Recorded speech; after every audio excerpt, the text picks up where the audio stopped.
CardioScience presenta el módulo 10 de su curso de electrocardiografía poligráfica deductiva, interpretación de ritmos cardíacos o arritmias cardíacas. Revisaremos el tema de arritmias dependientes de los ventrículos, los ritmos ventriculares activos, su descripción y clasificación, taquicardia ventricular, flutter y fibrilación ventricular, así como los ritmos de marcapaso y agónicos. Espero les agrade. Empezamos.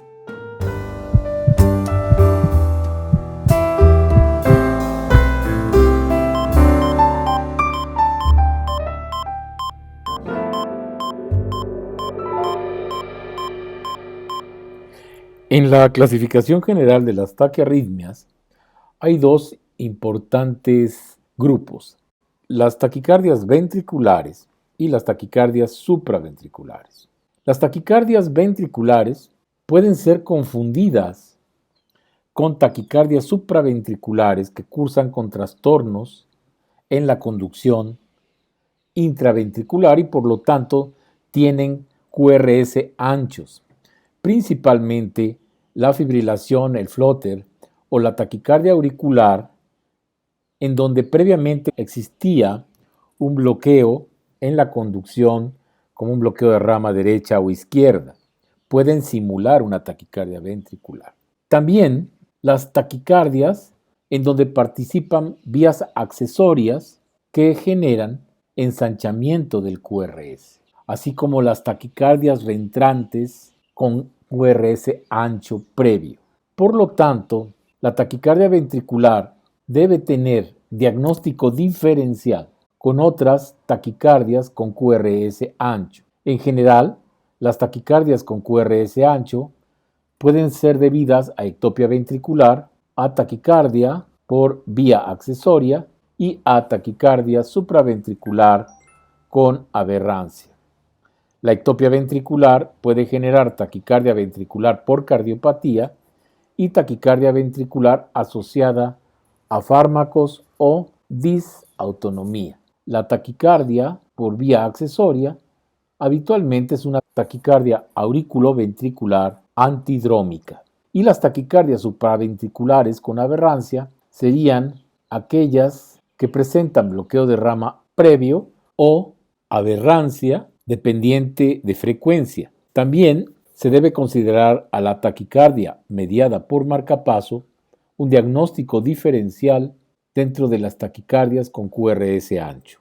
En resumen, las taquicardias con QRS ancho son la taquicardia supraventricular con QRS ancho dependiente de frecuencia, con QRS ancho por un bloqueo de rama previo, por taquicardia reentrante auriculoventricular antidrómica, taquicardia mediada por marcapaso y finalmente la taquicardia ventricular. Intentaremos repasar brevemente cada una de ellas, haciendo hincapié en la taquicardia ventricular.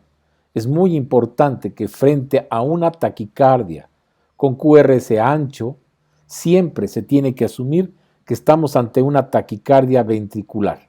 Esto será más seguro para el paciente, ya que la repercusión hemodinámica de este tipo de arritmias es muy grave, puede progresar al paro cardíaco.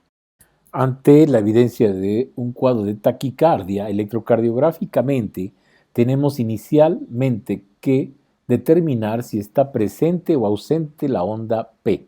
Si está ausente la onda P y la frecuencia cardíaca es regular y por arriba de 100 por minuto, tenemos que determinar si el QRS es ancho o es angosto para poder clasificar la arritmia. Las taquicardias con complejo QRS ancho, como ya comentamos, pueden deberse a taquicardia ventricular, a taquicardia antidrómica por una vía accesoria, a taquicardia supraventricular con aberrancia y aquellas mediadas por marcapaso. La taquicardia supraventricular que conduce de manera aberrante puede deberse a bloqueo de rama previo, que haya aberrancia dependiendo de frecuencia y a que sea efecto farmacológico el ensanchamiento del QRS. Aunque el ritmo sinusal con bloqueo de rama es un ritmo en donde puede ocurrir aberrancia del QRS y puede ser confundido con un ritmo ventricular, hay que recordar que la presencia de onda P descarta la posibilidad de que este ritmo sea de origen ventricular. La presencia de onda P descarta esta posibilidad.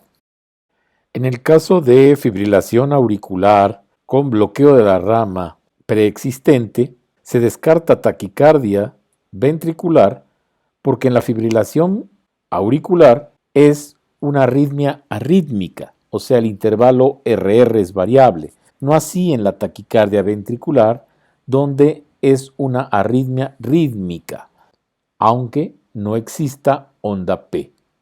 Este trazo muestra la posibilidad de aberrancia por frecuencia.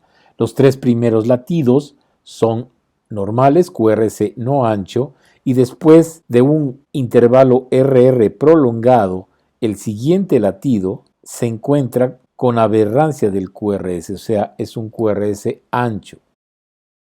Vemos lo que es la frecuencia cardíaca crítica en caso de aberrancia, tipo bloqueo de la rama derecha. En este caso, vemos como los primeros 4 latidos tienen un QRS no ancho y conforme aumenta la frecuencia, el QRS puede llegar a tener aberrancia con bloqueo de rama derecha en la imagen final. Este caso es un caso muy similar en donde aumenta gradualmente la frecuencia y se llega a una frecuencia cardíaca crítica donde aparece ensanchamiento del QRS, en este caso en la derivación B1. Por lo tanto, la imagen es de un bloqueo de rama izquierda dependiente de frecuencia. La taquicardia auriculoventricular reentrante con conducción antidrómica puede ser confundida con taquicardia ventricular y es el síndrome de Wolff-Parkinson-White, un síndrome de preexcitación, el que se asocia a conducción a través de un haz anómalo, el cual une a la aurícula con el ventrículo. De ahí que el impulso baja a través de este haz, conectando a la aurícula y al ventrículo por una porción donde no existen sistemas especializados de conducción, de ahí que tiene que seguir una vía antidrómica, o sea, al revés de como habitualmente es la conducción intraventricular, subir por el haz de His y retornar por el haz anómalo después de pasar por la aurícula. Esto genera un QRS ancho con onda delta. En este diagrama, en la flecha azul, se representa una reentrada por vía ortodrómica a través de un haz anómalo que comunique la aurícula con el ventrículo. Como ven, el impulso pasa a través de las vías normales de conducción. Lo inverso sería una conducción antidrómica. El síndrome de Wolff-Parkinson-White es un síndrome que se caracteriza por un PR corto, el QRS es ancho por la presencia de una pequeña onda al inicio del QRS que se llama onda delta y que se puede acompañar de alteraciones de repolarización del STT. Se considera un síndrome de preexcitación debido a que una vía accesoria entre las aurículas y los ventrículos genera una comunicación. Vean ustedes cómo aquí se ve la onda delta en derivaciones B4, B5 y B6, posterior a la onda P y al inicio del QRS. En el monitor vemos cómo el QRS es ancho y el PR es corto. Por lo tanto, esto es característico de un síndrome de preexcitación denominado síndrome de Wolff-Parkinson-White, el cual puede desarrollar taquicardia por movimiento circular mediado por una vía accesoria, pero con QRS anchos en caso de que la conducción sea antidrómica.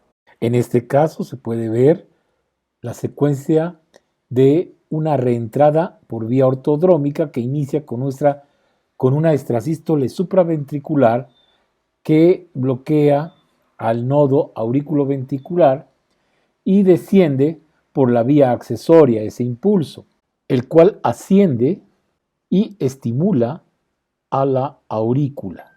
Se instala, por lo tanto, una reentrada y una taquicardia supraventricular con QRS ancho.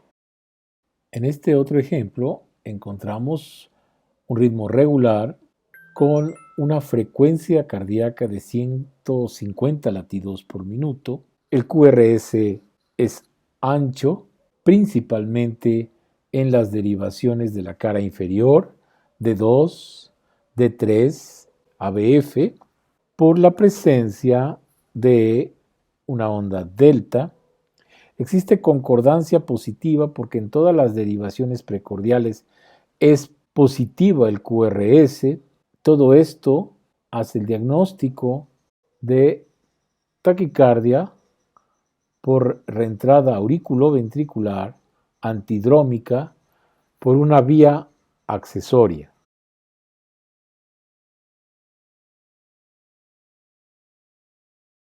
Se conoce como taquicardia ventricular a la presencia de más de 5 latidos consecutivos ventriculares.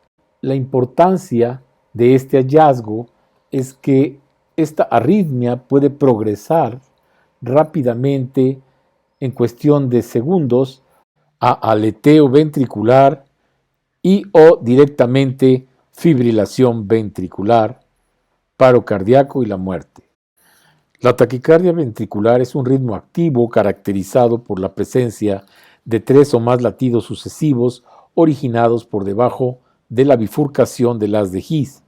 Puede ser por aumento del automatismo o por reentrada y puede ser sostenida, incesante y no sostenida.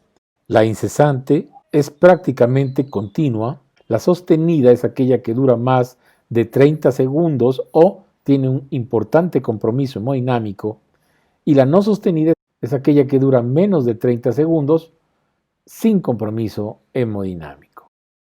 La taquicardia ventricular sostenida es un ritmo rápido que se origina en algún lugar de la masa ventricular o en el sistema de conducción por debajo de la bifurcación del haz de His, de más de 30 segundos de duración, que puede producir descompensación hemodinámica.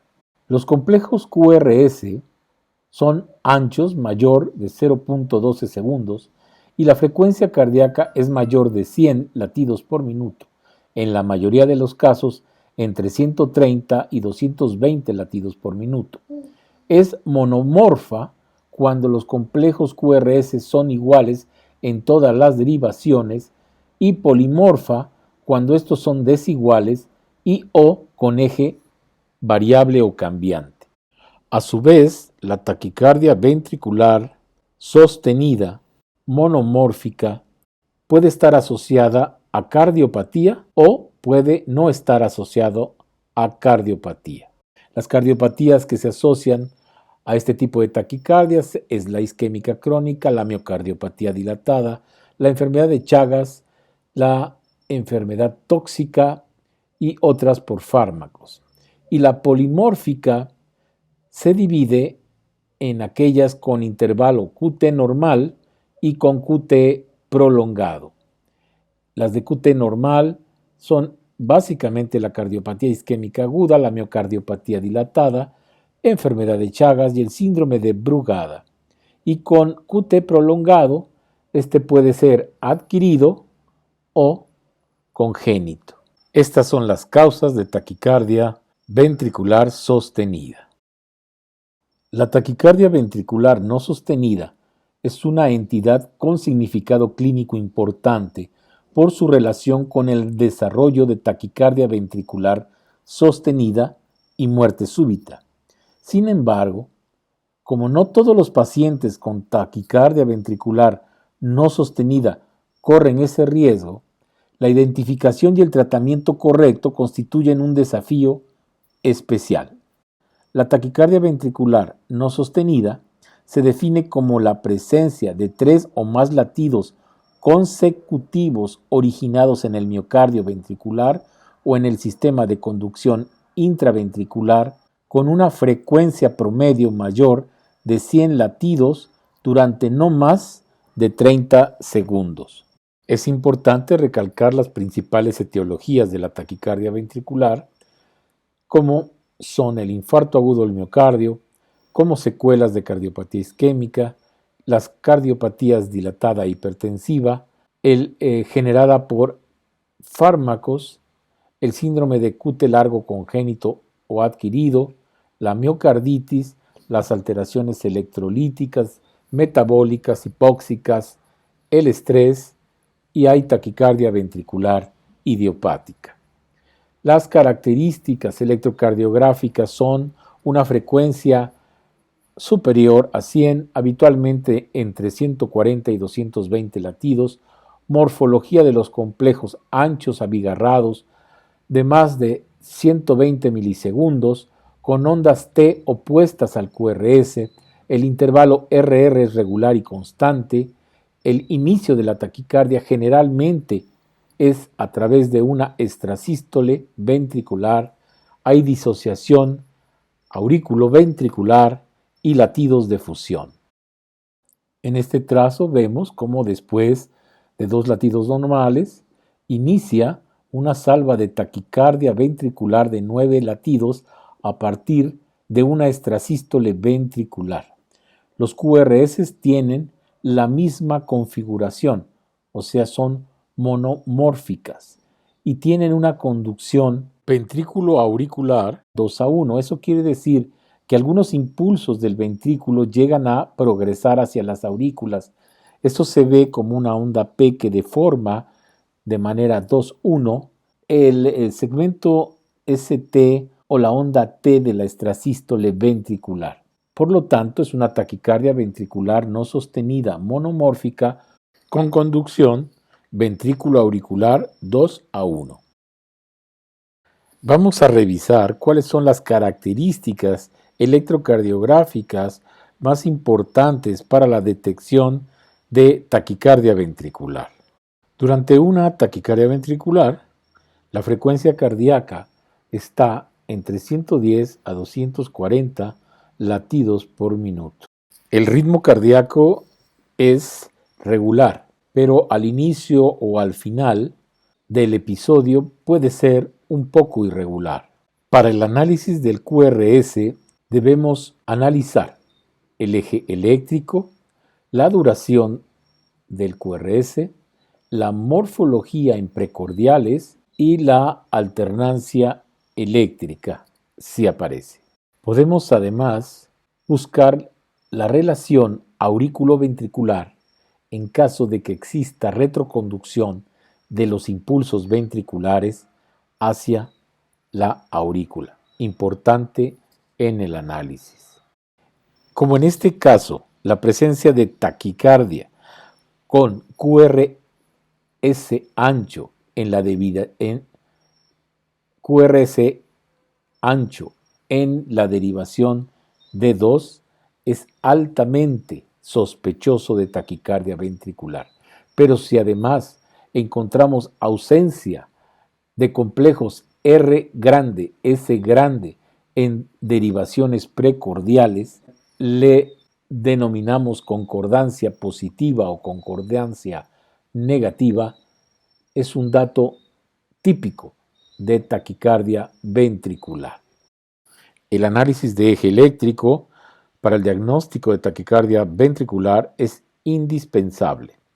Si el eje eléctrico se desvía a menos 90 a 180 grados, más 180, ese es el eje de tierra de nadie o eje de taquicardia ventricular, que si se asocia a un QRS positivo en B1, el 99% de los casos tendrá taquicardia ventricular. Por otro lado, si el eje eléctrico es positivo a más 90, a más 180 y el QRS en B1 es negativo, la posibilidad es del 97% del diagnóstico de taquicardia ventricular. Nuevamente, si yo tengo a la derivación D2 y ABF negativas, eso quiere decir que el eje se encuentra desplazado hacia arriba entre menos 90 y más 180 y además el QRS en B1 es positivo, muy probablemente el 99% de los casos tengo el diagnóstico de taquicardia ventricular. La presencia de taquicardia con complejo QRS ancho en D2 y además complejos negativos en todas las derivaciones precordiales, seguramente esto es taquicardia ventricular. A esto se denomina concordancia negativa, la presencia de complejos QRS negativos en todas las derivaciones precordiales.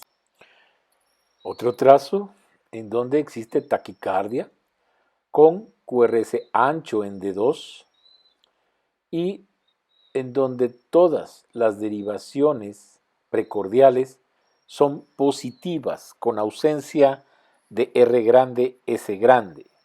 Esto se denomina concordancia positiva y hace el diagnóstico de taquicardia ventricular.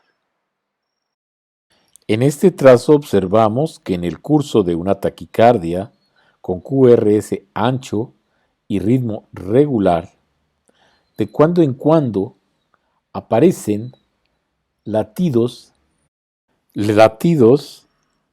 de menor duración y polaridad diferente. Este primero, marcado en amarillo, es un latido de fusión, en donde se conecta tanto la actividad supraventricular como la actividad ventricular. En el siguiente, donde el QRS es muy delgado, el ventrículo se está activando a partir de un latido supraventricular, por lo tanto es un latido de captura. Dentro del análisis de las taquicardias ventriculares, tenemos que localizar la conducción ventrículo auricular, o sea, buscar ondas P en el segmento ST o la onda T del complejo ventricular, como se muestra en la presente diapositiva. Está marcado en amarillo cómo aparece la onda P en la onda T del QRS en proporción 1:1 en la parte de arriba y en el segmento medio en B aparece con una frecuencia de 2 latidos ventriculares y una onda P auricular y O, como se muestra en el C, puede ser variable la conducción del ventrículo hacia la aurícula de manera retrógrada durante episodios de taquicardia ventricular sostenida. En un paciente con taquicardia ventricular, donde B1 tiene un QRS negativo, es muy importante observar el comportamiento de R. La onda R es más ancha y con más amplitud que en presencia de un bloqueo de rama izquierda. Además, si en la rama descendente de la onda S se inscribe una muesca y la deflexión intrínsecoide partiendo de R al nadir de S es mayor de 70, debe pensarse en taquicardia ventricular. Y si es más de 100 milisegundos, la posibilidad es del 100%. También la presencia de una onda Q asociada a un QRS empastado con RR' es típico de taquicardia ventricular. Otro dato sugestivo de taquicardia ventricular es que en caso de que B1 sea positivo, el encontrar R',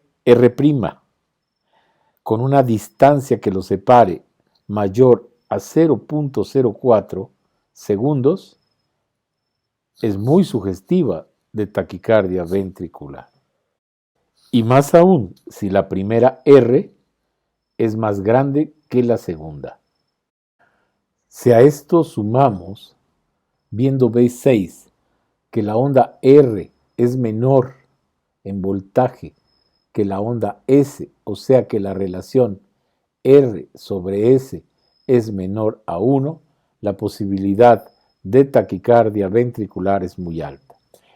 También la presencia de estos patrones en la derivación B1 nos da un alto índice de posibilidades de que la taquicardia con QRS ancho sea una taquicardia ventricular, ya sea el patrón de R mayúscula, S mayúscula, o el patrón de W, que es QRS.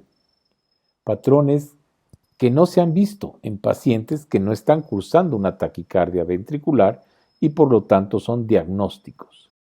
Recordar en taquicardia ventricular, QRS anchos con morfología de bloqueo de rama izquierda. Taquicardia ventricular tiene complejos RS en B1. R mide más de 30 milisegundos, muesca en la onda S y la deflexión intrinsecoide de R a S es más de 70 milisegundos. Ausencia de RS mayúscula en precordiales con concordancia positiva o concordancia negativa y R mayúscula, S mayúscula más de 100 milisegundos, con deflexión intrinsecoide de más de 100 milisegundos, como se ve en la parte alta de esta diapositiva, con concordancia positiva o concordancia negativa en derivaciones precordiales. Todos datos típicos de taquicardia ventricular. Recordar el complejo R' en B1, donde la primera R es más grande que la segunda, se le llama QRS en orejas de conejo, y donde la R es menor de la S en B6. Y cuando hay imagen con muesca, con una deflexión intrinsecoide de más de 100 milisegundos, o presencia de Q en B6 con QRS empastado, taquicardia ventricular. Se pueden seguir diferentes protocolos para llegar al diagnóstico de taquicardia ventricular. El de Brugada es uno de los más sencillos y los más empleados, y toma en consideración la ausencia de complejos R mayúscula S mayúscula en derivaciones precordiales, la deflexión intrinsecoide mayor de 100 milisegundos de RS en cualquier derivación precordial, la disociación atrioventricular, los criterios morfológicos de taquicardia ventricular presentes en la derivación B1 y derivación B6 para descartar taquicardia ventricular de taquicardia supraventricular con aberrancia. Por lo tanto, en presencia de taquicardia ventricular podemos seguir el siguiente diagrama de flujo para el diagnóstico diferencial. Ausencia de RS mayúsculas en precordiales sí, taquicardia ventricular. Presencia de RS mayor de 100 milisegundos de deflexión intrinsecoide sí, taquicardia ventricular. Disociación auriculoventricular, latidos de fusión o captura sí, taquicardia ventricular. Y valorar las morfologías del QRS. En presencia de bloqueo de rama izquierda, Rs grandes en B1 con muesca en la rama descendente de S. Y se debe considerar taquicardia ventricular con presencia de bloqueo de rama izquierda cuando en B1 haya R' con una separación importante entre las dos Rs, o Q, R en B1. Y en B6, R pequeña y S empastada, o R mayor que S. Se debe considerar taquicardia supraventricular cuando exista RS' en B1 o QRS en B6. Recordar que son los diagramas de flujo para el diagnóstico de taquicardia ventricular. Analicemos la taquicardia ventricular polimórfica. Puede deberse a QT normal o QT largo, depende de la etiología. En el caso del QT normal, la etiología básica es la isquemia miocárdica y en el QT largo puede ser adquirido o congénito. En el caso de problemas adquiridos, los que la causan son la isquemia miocárdica y el efecto farmacológico. Recordamos que el QT corto es cuando él mide menos de 360 milisegundos y que se encuentra prolongado cuando es mayor de 470 o 450 milisegundos dependiendo del género, que hay un QT largo tipo 1, que es la prolongación a expensas de la onda T, el tipo 2, que es prolongación a expensas del segmento ST y de la onda T, y el tipo 3, que es la prolongación a expensas del segmento ST. En este trazo observamos los tres primeros latidos con un QT prolongado.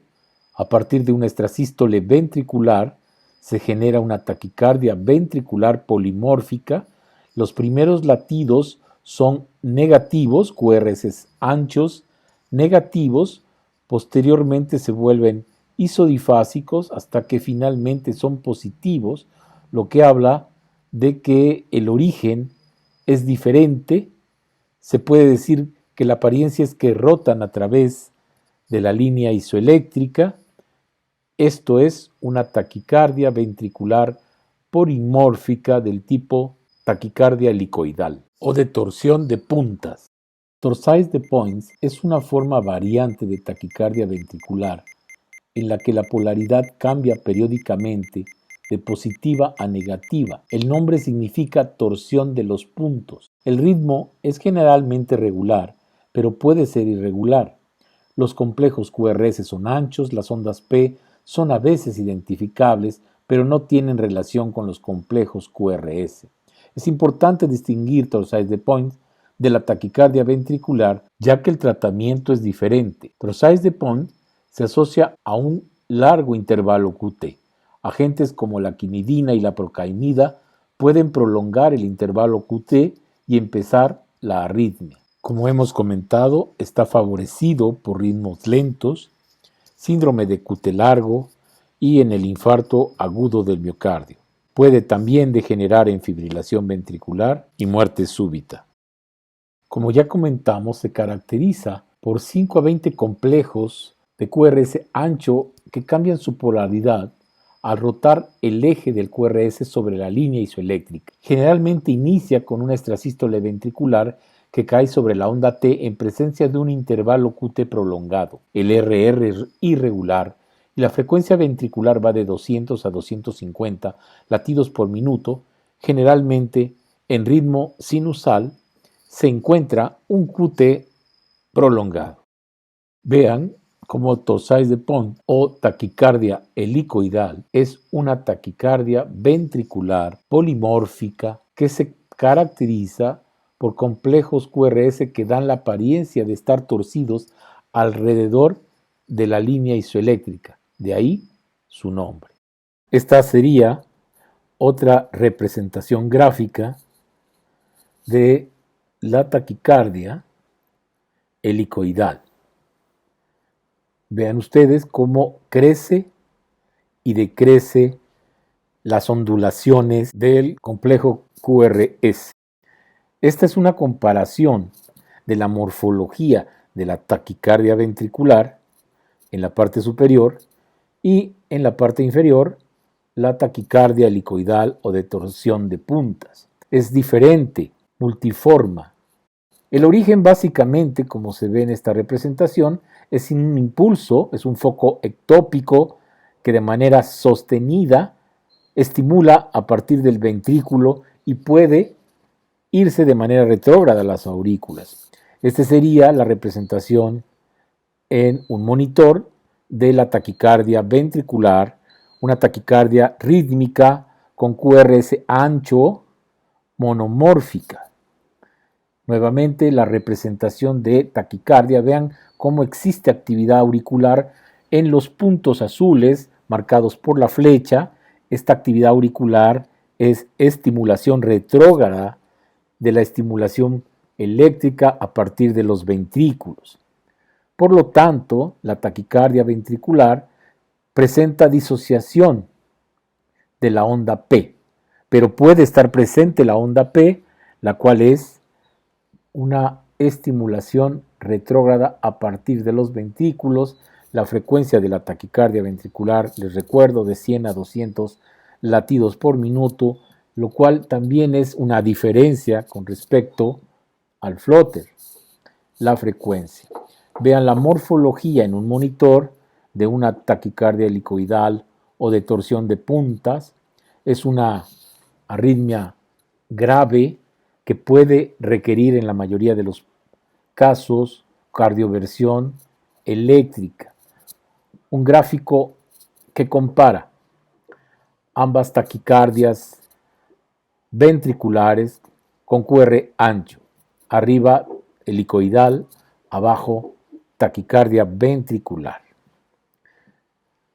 Nuevamente otro gráfico en donde se ve el polimorfismo de la taquicardia helicoidal, donde habitualmente puede cursar con ritmicidad, pero también de manera arrítmica.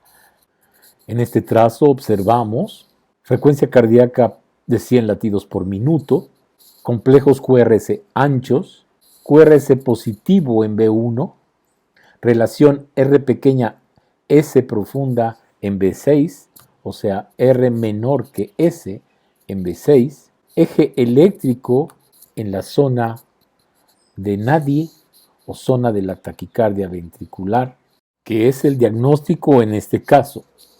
Es muy importante notar que a la hora de hacer la tira del ritmo encontramos fibrilación ventricular.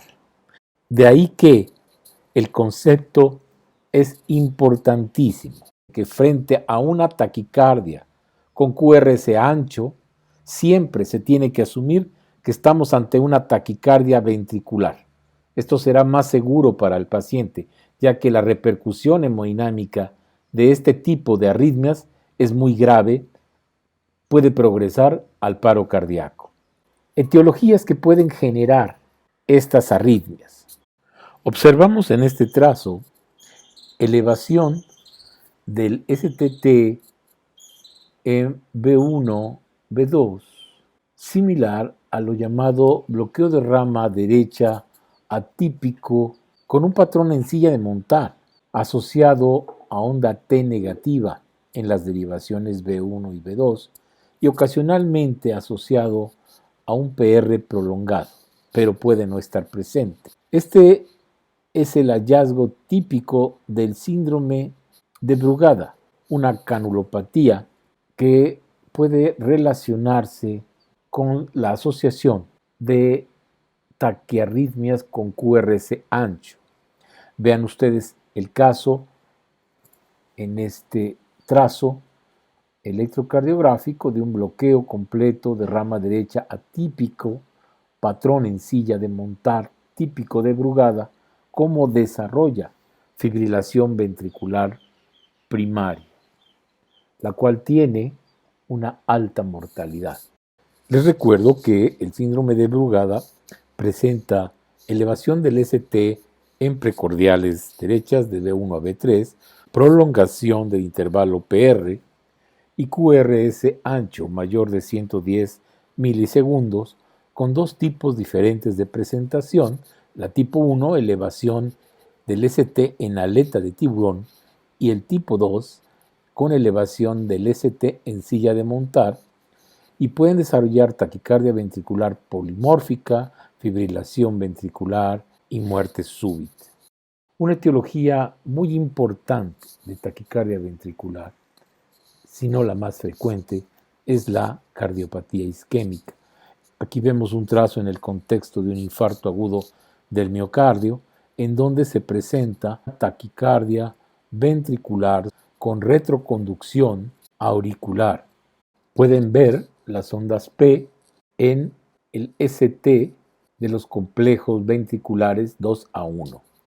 La cardiomiopatía hipertrófica es otra de las patologías cardíacas asociadas a arritmias ventriculares. Se puede identificar por complejos QRS de alto voltaje en las derivaciones B5 y B6, típico de crecimiento ventricular izquierdo, y para la variedad septal por ondas Q en D1 a BL en derivaciones inferiores y en B5 y B6. Tiene una variedad apical con inversión de las ondas T de B2 a B6 y es una cardiopatía que por el imbalance entre el consumo de oxígeno por la masa miocárdica tan grande en relación al flujo coronario generan arritmias graves, principalmente taquicardia y fibrilación ventricular, como causa de muerte súbita. La miocardiopatía ritmogénica del ventrículo derecho, que es una enfermedad infiltrativa del ventrículo derecho, pero que puede comprometer también ocasionalmente el izquierdo, se caracteriza por la presencia de ondas epsilon en el electrocardiograma, inversión de la onda T de B1 a B3, en ausencia de bloqueo de rama derecha. Puede desarrollar taquicardia ventricular con morfología de bloqueo de rama izquierda de las de His. Vean ustedes la onda epsilon que se inscribe en la onda T del electrocardiograma, que puede generar, en este caso, una taquiarritmia ventricular con QRS ancho que puede corresponder a un flutter ventricular, desembocar en muerte súbita.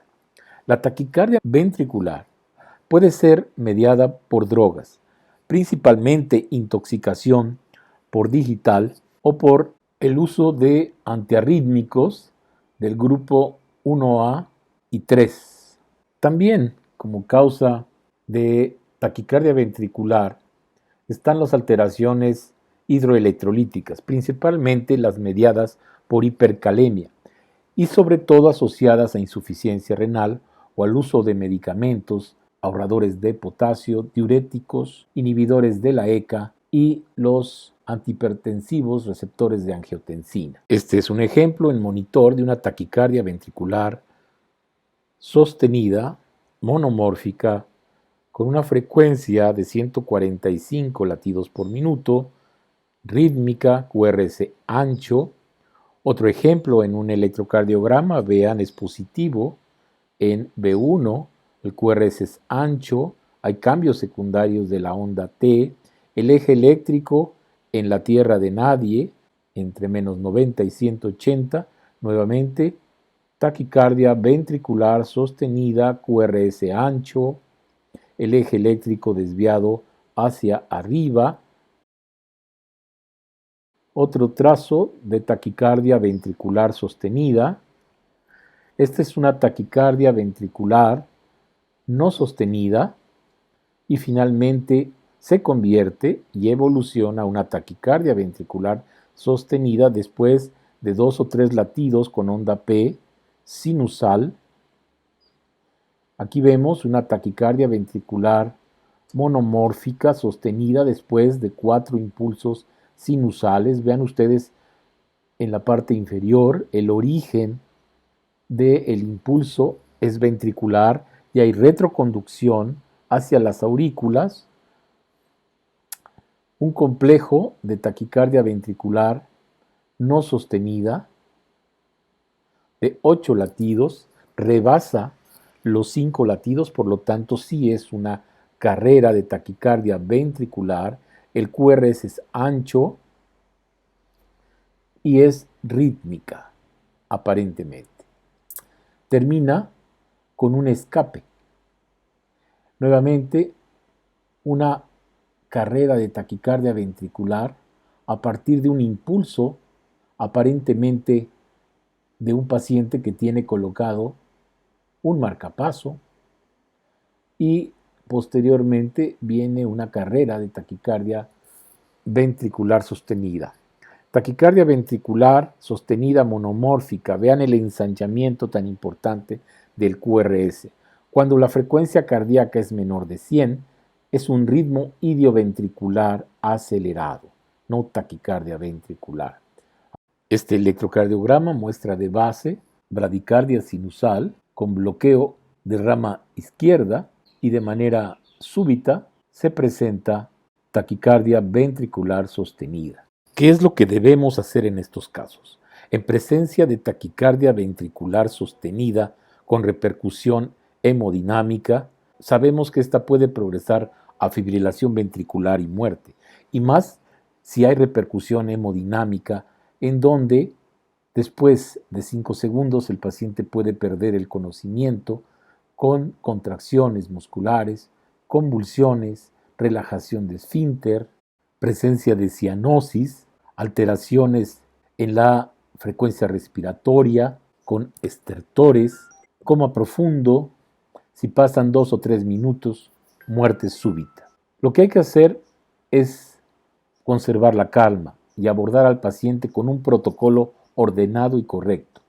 El estado hemodinámico no es la clave para el mecanismo de la arritmia.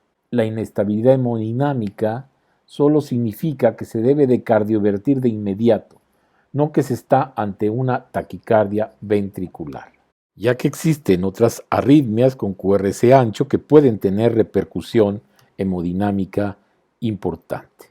Por lo tanto, el protocolo a seguir es el siguiente. Primero, cardiovertir, después estabilizar, posteriormente hacer una evaluación sistemática del caso y finalmente un diagnóstico más fino, para lo cual se requiere un electrocardiograma de 12 derivaciones en taquicardia, buscar disociación auriculoventricular, valorar la amplitud del QRS, la concordancia si es positiva o negativa en precordiales, del eje eléctrico, latidos de fusión o capturas, morfología del QRS en B1 y B6. Por lo tanto, la evaluación sistemática es importante, así como el diagnóstico y en base a eso el tratamiento farmacológico o eléctrico. Tenemos que valorar los criterios para diferenciar taquicardia ventricular de supraventricular. Pero el primer paso ante taquicardia con repercusión hemodinámica es tratamiento eléctrico con cardioversión y posteriormente, ya que el paciente se encuentra estable, considerar el tratamiento farmacológico. Este sería un diagrama de flujo para la actuación en caso de taquicardia con QRS ancho. Se toma un electrocardiograma de 12 derivaciones y se monitorea con palas preparadas para la desfibrilación o cardioversión. ¿Existe inestabilidad hemodinámica? Es la pregunta inicial. Si existe, el tratamiento es cardioversión eléctrica. Si no hay alteración hemodinámica, se inicia masaje carotidio. Si es eficaz, es una taquicardia supraventricular aberrada. Si es ineficaz, se puede utilizar adenosina en bolo. Y si hay demostración de que es eficaz, es una taquicardia supraventricular con aberrancia. Y si es ineficaz, es una taquicardia ventricular, para lo cual se puede iniciar tratamiento con amiodarona o procainamida intravenosa, las cuales, si son ineficaces, nos obligan a la cardioversión eléctrica. He aquí un ejemplo de cardioversión eléctrica en el servicio de urgencias, en un paciente con taquicardia ventricular. Dale. Fuera. Pone las palas. Ahí está en sinusal ya. Sí, ahí va. Espera. Está agarrando. Ah, ya. Checa pulso. Está viendo pulso. Pero mira el desnivel del ST. Sí. 76. ¿Por qué hizo desnivel? Así tiene, doctora. ¿Por qué hizo desnivel? ¿Ah? ¿Por qué hizo desnivel? Porque tantos días tiene, Doctor, que tiene ¿me pasa el isquemia. ambu, por favor? ¿Por qué no respira? cayó. ¿Mandé? ¿No respira? No, lo que pasa es que tiene frente y tiene el Tiene propofol. propofol. Muy bien, entonces va muy bien, ¿no? Está en 72. Una vez que el paciente se encuentra estable, podemos utilizar fármacos antiarrítmicos, principalmente de la clase 1 y de la clase 3, en el caso de torsión de puntas, el sulfato de magnesio. La miodarona prolonga la duración y el periodo refractario del potencial de acción, enlentece la conducción eléctrica y la generación del impulso del nodo sinauricular y vías de conducción accesoria. La lidocaína suprime el automatismo de las células ventriculares, disminuyendo la despolarización diastólica e incrementando el umbral de la fibrilación ventricular. Con ambos fármacos se siguen protocolos de administración intravenosa con un bolo inicial o una dosis de impregnación y posteriormente dosis de mantenimiento. El tratamiento agudo del Torsades de Pointes, sin duda, clase 1 es cardioversión eléctrica inmediata y posteriormente corregir y eliminar las causas que lo están generando. En este gráfico se resumen los 4 ritmos activos ventriculares: la taquicardia ventricular, la taquicardia helicoidal, el flúter ventricular y la fibrilación ventricular.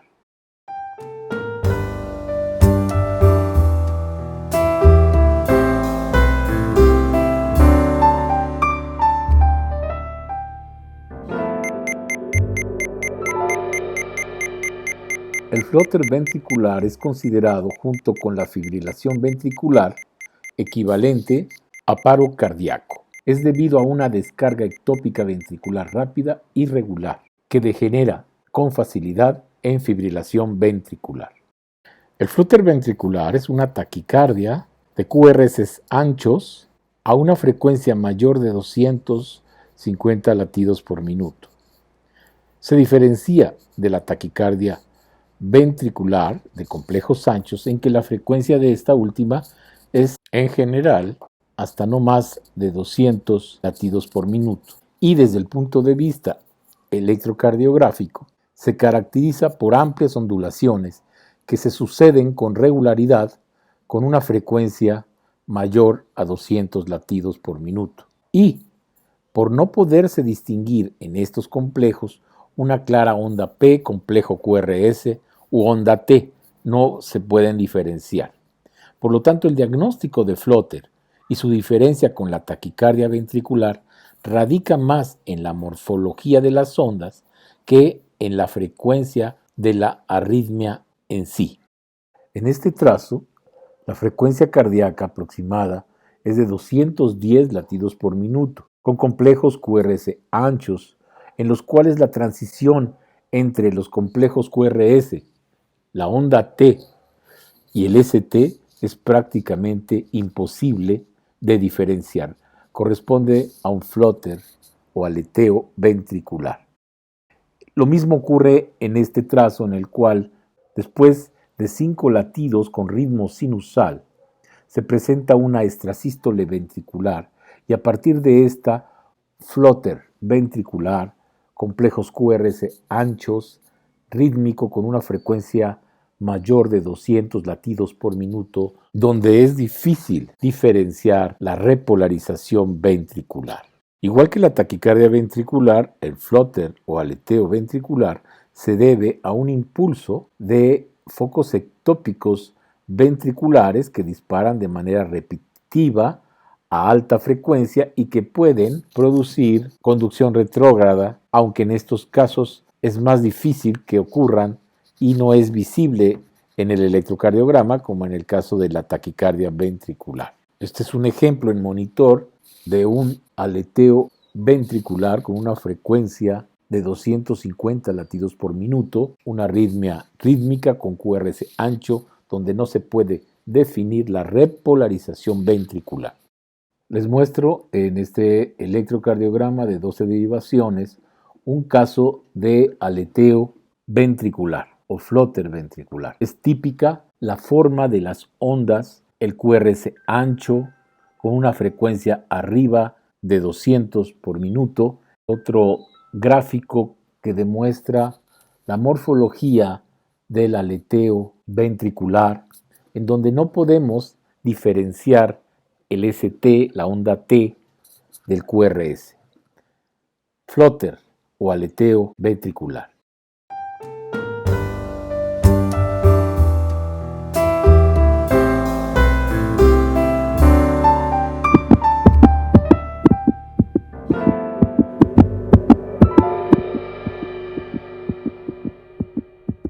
La fibrilación ventricular es un ritmo ventricular caótico desorganizado donde no se identifican complejos QRS con claridad. La fibrilación ventricular es un ritmo cardíaco irregular, anormal, cursa con actividad eléctrica incoordinada y sin contracciones cardíacas efectivas. Debido a que los ventrículos no se contraen, la sangre no circula. Es una emergencia médica que requiere tratamiento inmediato. Durante una crisis de fibrilación ventricular, los ventrículos se despolarizan y repolarizan de una manera completamente desorganizada. Se pierde toda la función de bombeo de los ventrículos. Las causas etiológicas de la fibrilación ventricular son variadas. La hipovolemia, la hipoxia, la acidosis respiratoria o metabólica, la hipo o hipercalemia, la hipotermia, el neumotórax, atención, el taponade, fármacos tóxicos y trombosis coronaria o pulmonar. En este gráfico estamos representando el comportamiento de la fibrilación ventricular. Como pueden ver, en estos casos el nodo sinusal, la aurícula, el nodo auriculoventricular, pues no disparan, están prácticamente en paro, y el ventrículo tiene una actividad importante de múltiples focos ectópicos que generan un caos. Por lo tanto, la frecuencia es indeterminada, no hay onda P, es un ritmo caótico generado por todos estos focos ectópicos, no hay P, no hay PR y tampoco se puede identificar un complejo QRS. El electrocardiograma puede mostrar fluctuaciones de voltaje. La amplitud de estas ondas se describe con los términos gruesa y fina. Este ejemplo específico es la fibrilación ventricular gruesa.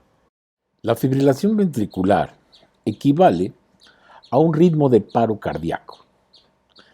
Básicamente, la taquicardia ventricular sin pulso, la asistolia, la actividad eléctrica sin pulso son ritmos equivalentes a paro cardíaco. La fibrilación ventricular, junto con la taquicardia ventricular monomórfica, la taquicardia helicoidal y el flutter ventricular, son considerados ritmos activos ventriculares de alta peligrosidad. Este trazo sirve para representar la actividad ventricular caótica tipo la fibrilación ventricular con espiga grande. Aspecto en un monitor de un trazo continuo de fibrilación ventricular, el cual es un ritmo que equivale a paro cardíaco y requiere reanimación cardiopulmonar y tratamiento urgente. En este ejemplo vemos dos latidos sinusales normales, posteriormente una extrasístole ventricular con fenómeno de R sobre T, de donde inicia un colgajo de taquicardia ventricular y posteriormente desencadena fibrilación ventricular. Vean ustedes en la parte de abajo el esquema de Lewis, cómo se describe el origen de los diferentes ritmos. Electrocardiograma de 12 derivaciones continuo en forma de monitor, donde se presenta una fibrilación ventricular con espigas gruesas. No se logra identificar un QRS, ni la onda T, ni la onda P. Nuevamente, fibrilación ventricular de espiga grande en un gráfico muy sencillo de entender, donde es muy difícil identificar algún tipo de onda. Esta es una fibrilación ventricular de espiga pequeña con menos posibilidades de salir adelante. Vean ustedes en este electrocardiograma, es una taquicardia ventricular que a la hora de graficar el D2 progresa a una fibrilación ventricular. Es una de las características de ritmos tan peligrosas como la taquicardia ventricular, que progresan rápidamente a fibrilación ventricular, como en este caso donde hay un fenómeno de R sobre T, se inicia una carrera de taquicardia ventricular sostenida que evoluciona a un flutter ventricular y finalmente fibrilación ventricular de espiga grande que va evolucionando y pasa a una fibrilación ventricular de espiga pequeña y termina en asistolia. Entonces hay extrasístoles, flutter, fibrilación y asistolia. Es la evolución habitual antes del paro cardiorrespiratorio. En este trazo no es posible identificar complejos QRS. Las ondas son de voltaje bajo. Se trata de una fibrilación ventricular de espiga pequeña. ¿Qué harían ustedes si se presenta la siguiente condición en un paciente que se encuentra hospitalizado y conectado a un monitor en el servicio de urgencias? ¿Cómo enfrentar esta situación? Vean.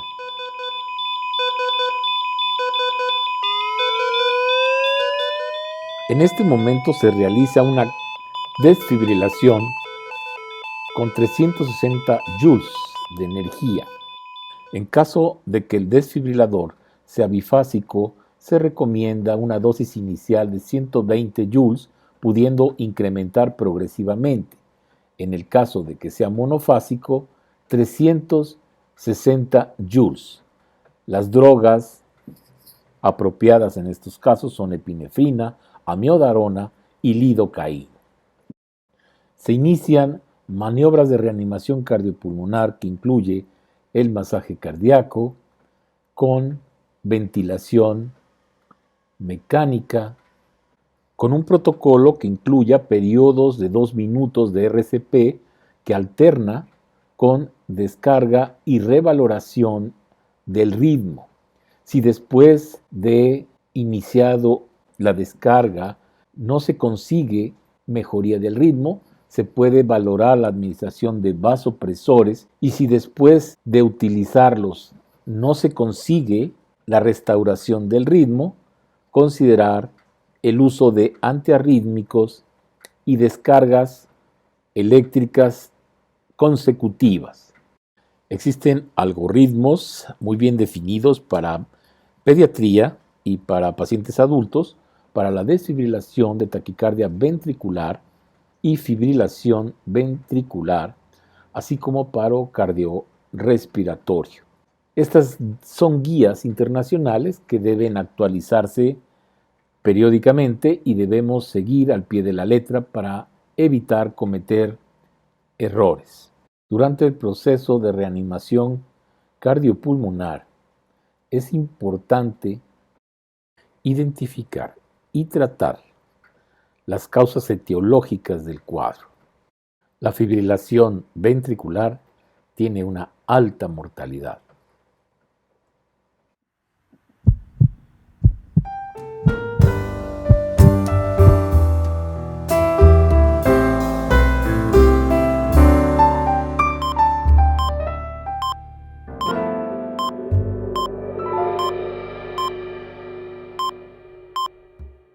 Un marcapaso es un pequeño dispositivo que se coloca debajo de la piel del pecho para ayudar a controlar los latidos del corazón.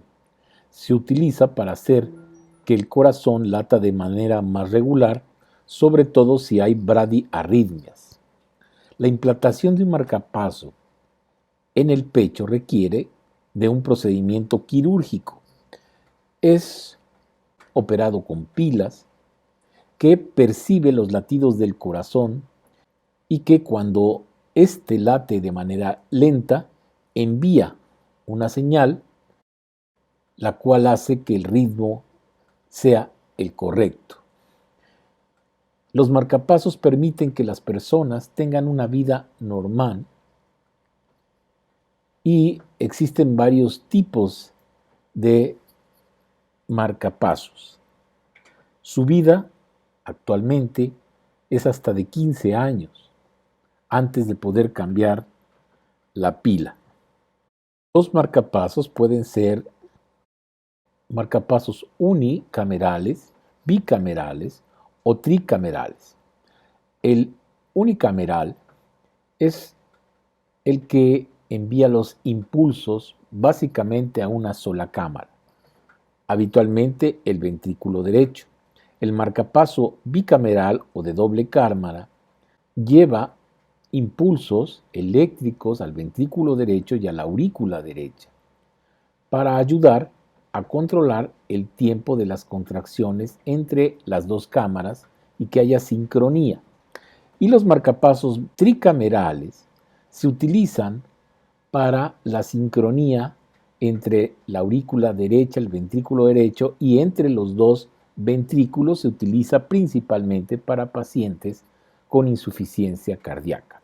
Estos son marcapasos definitivos, pero existen también fuentes y cables de marcapaso transitorio que se utilizan en caso de una urgencia en espera de que se estabilice el paciente y posteriormente retirarlo o instalar un marcapaso definitivo. Los marcapasos constan de un generador, que es el que va a producir el impulso y al mismo tiempo va a censar los latidos del corazón, y dos cables electrodos independientes que pueden tener en la punta algo así como un sacacorcho, se llaman cables de fijación activa, para penetrar en las paredes ventriculares y auriculares y para que no se desplacen. En este estudio radiológico de tórax podemos ver la fuente de marcapaso definitivo bicameral en la porción superior, de donde parten dos electrodos, uno llega a la aurícula derecha y otro llega hasta la punta del ventrículo derecho, y en la porción distal pueden notar los puntos de fijación activa con los cuales perfora las paredes cardíacas para mantener su posición estable. Estos equipos de marcapaseo cardíaco son equipos de alta tecnología que tienen la capacidad de poder modificar sus parámetros por medio de telemetría sin tener que volver a operar al paciente. Pueden producir estimulación a nivel auricular, ventricular, y para eso tienen un código. Estos marcapasos se utilizan de diferente manera dependiendo de la patología y de lo que el cardiólogo quiera obtener. Puede ser unicamerales o bicamerales. Se utiliza en enfermedad del nodo sinusal en modo doble cámara, que es DDD. Puede ser también que el marcapaso se modifique con la actividad física del paciente, a lo cual le llaman DDDR. Y en este cuadro se resumen las características de los marcapasos. Los marcapasos, en general, se utilizan en un modo que se llama a demanda. Esto quiere decir que si el paciente late bien, el marcapaso lo siente, sensa y no dispara. Pero si el paciente late lento, entonces el marcapaso entra y lo apoya. Vean ustedes cómo en la raya roja se ve las diferentes características del marcapaso. Por ejemplo, en el 1 romano donde la cámara estimula, ya sea en la aurícula A, en ventrículo B o en las dos cámaras D.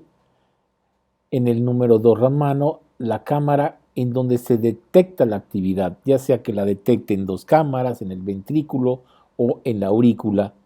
Y además, incluso si hay una función antitaquicardia para aquellos marcapasos que tienen la posibilidad de mandar impulsos eléctricos y desfibrilar al paciente. También se marca en el 4 romano la posibilidad de programabilidad.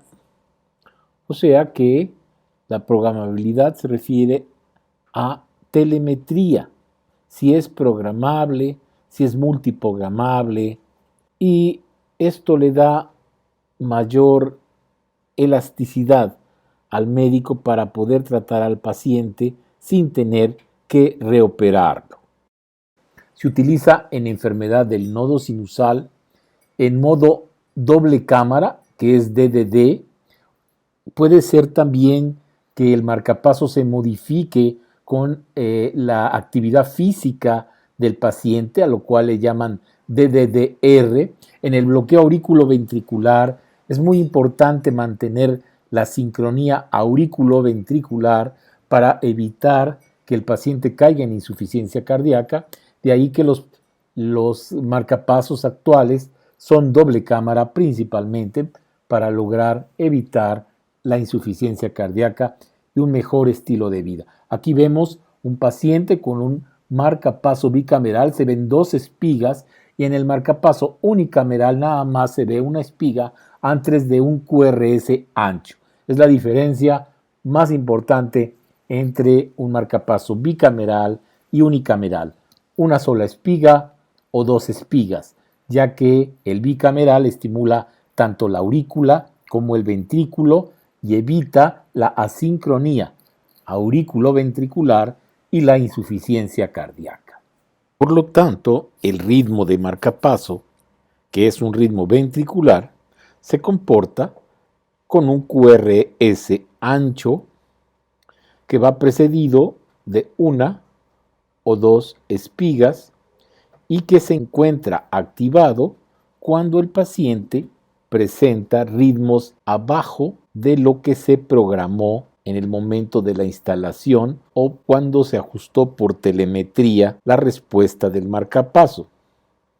Vean aquí las dos modalidades más frecuentes encontradas, que son el BBI, en donde es un solo cable y se ve una sola espiga con ondas P dispersas, y el DDD, que es el doble cámara, donde se ven dos espigas, una auricular y una ventricular con QRS ancho los dos. El QRS es ancho porque el cable del marcapaso está estimulando a nivel ventricular. De ahí que el impulso viene de manera retrógrada a través de las vías de conducción habitual intraventriculares.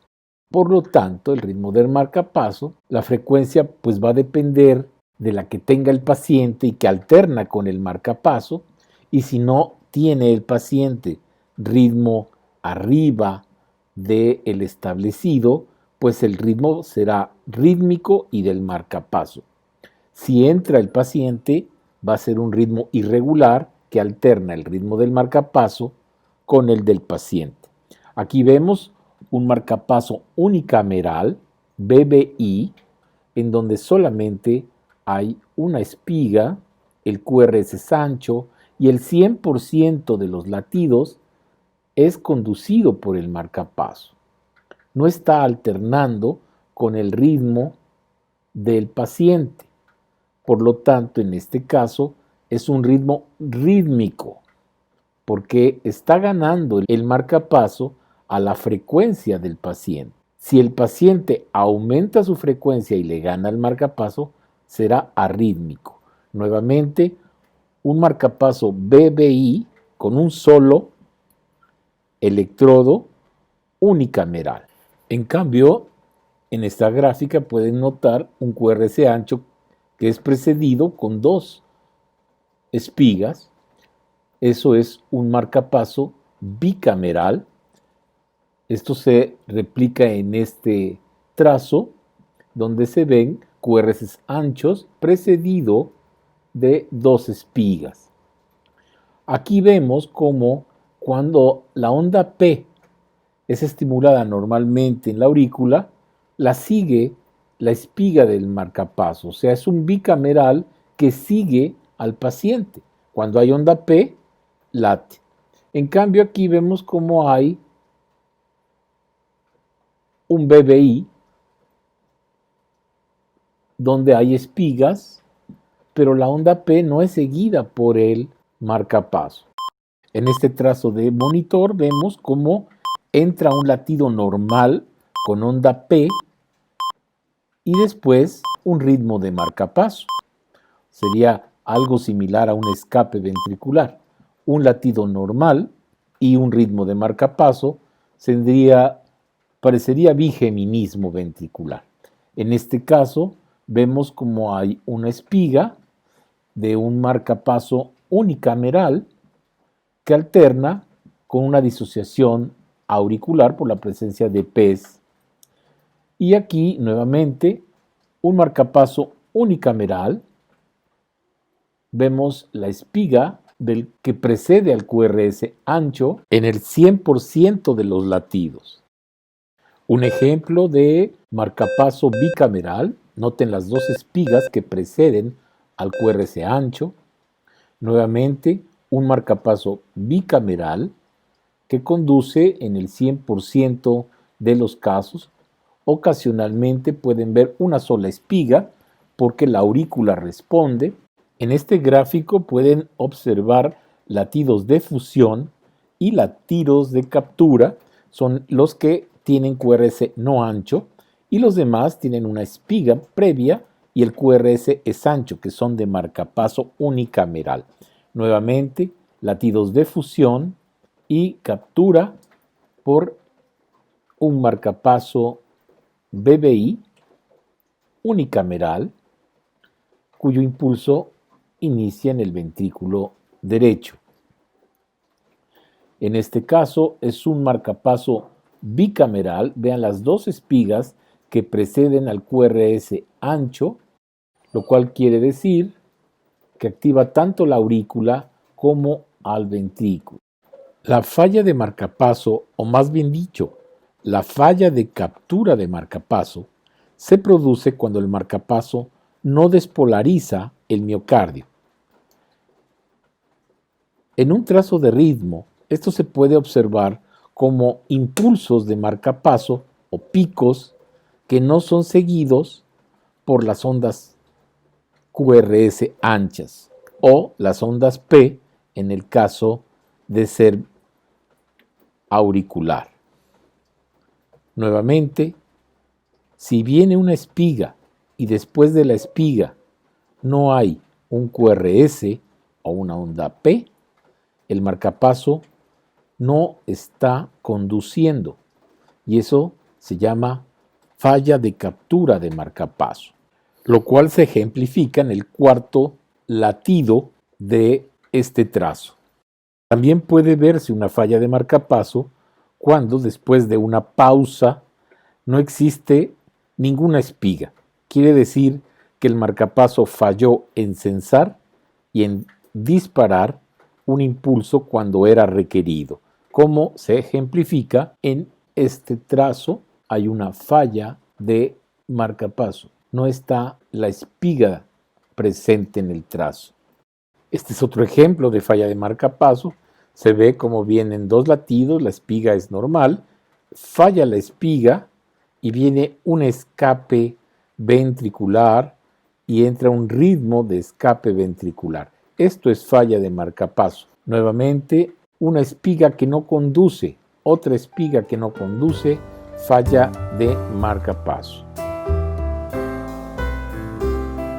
Un ritmo cardíaco agónico es equivalente a asistolia, frecuentemente de origen ventricular con QRS anchos, ausencia de onda P, asociado a un proceso fallido de reanimación cardiopulmonar.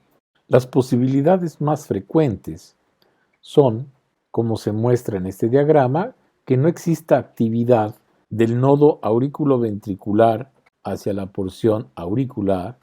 Por lo tanto, hay un ritmo ventricular lento caracterizado por ausencia de onda P con frecuencias muy bajas, el QRS ancho, y como se muestra en este gráfico, con imagen de bloqueo de rama típico de ritmo ventricular, así como el cual en casos extremos se vuelve mucho más ancho, como es el caso de este trazo. También puede estar asociado a fibrilación ventricular de espiga pequeña, en donde pues no hay actividad más que de zonas ventriculares, o como se ve esta gráfica, con impulsos solo sinusales, sin actividad del nodo auriculoventricular o del ventrículo, y esto se ve en el monitor por solo la aparición de ondas P. Todos estos ritmos evolucionan. Finalmente, a falta de actividad en todos los componentes del sistema eléctrico del corazón y asistolia.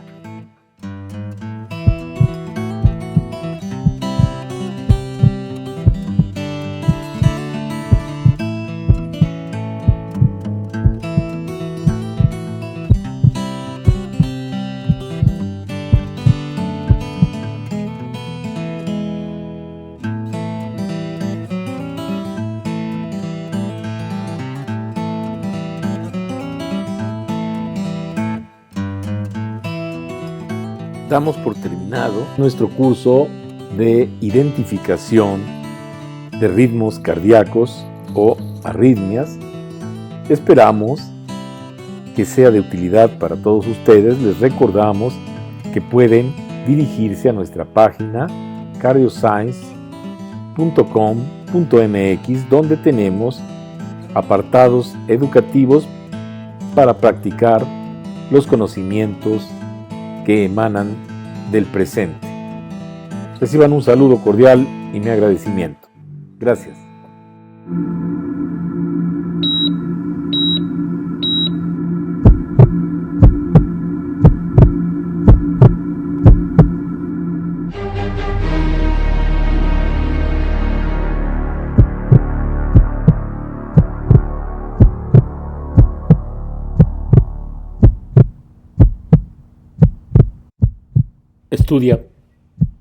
Estudia.